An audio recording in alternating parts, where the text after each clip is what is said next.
பாருங்களேன். தமிழ் சினிமாவில் பல டெக்கேட்ஸாக நம்ம ஆக்டர்ஸ் யூஸ் பண்ண ஒரு properties, vintage cars, camera, system இதெல்லாமே இங்கே இருக்குது. ஏவிஎம் ஹெரிட்டேஜ் மியூசியம் வடபழனியில் லொக்கேட் ஆகிருக்கு.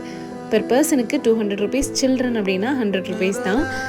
உள்ளே போனதுமே நிறைய விண்டேஜ் கார்ஸ் இருக்கும். எல்லாமே இப்போ ஒர்க்கிங் கண்டிஷனில் இருக்குது. அண்ட் படத்தில் யூஸ் பண்ண விண்டேஜ் கார்ஸஸும் கூட உள்ளே இருக்குது. சகலகலாவலவன் சிவாஜியில் யூஸ் பண்ண இந்த ஸ்டாச்சு கூட இருக்குது. ரொம்ப ரொம்ப பழைய கேமராஸ், ஜெயின் ஃபேன், அவங்களுடைய எக்யூப்மெண்ட்ஸ், அவங்க அப்போ எப்படி ஒர்க் பண்ணியிருக்காங்க, இதெல்லாம் பார்க்க ரொம்ப ஹாப்பியாக இருந்துச்சு. எம்ஜிஆர் சிவாஜி காலத்துலேருந்து லாஸ்ட்டாக நம்ம கேடிவி படத்தில் பார்த்தது எல்லாமே இவங்க மோஸ்ட்லி ப்ரொடக்ஷன் பண்ணியிருக்காங்க. ஸோ அதெல்லாம் நேரில் பார்க்க எனக்கு ரொம்ப ஜாலியாக இருந்தது. ஸோ ஃப்ரைடே, சாட்டர்டே, சண்டே இந்த 3 நாளுமே ஓப்பனில் இருக்கும். 10 AM - 5 PM வரைக்கும். கவர்மெண்ட் ஹாலிடேஸ் அன்னைக்கு இங்கேயுமே க்ளோஸில் தான் இருக்கும். ஸோ சென்னையில் இருந்துட்டு இது வரைக்கும் நீங்கள் விசிட் பண்ணதில்லைன்னா டெஃபினட்டாக போய் பாருங்கள். ஸோ இந்த மாதிரி மோர் வீடியோஸ்க்கு சுபா ராஜேந்திரன் அப்படின்ற என்னோட பேஜையும் ஃபாலோ பண்ணிக்கோங்க. சென்னை பற்றி நிறைய வீடியோஸ் வரும்.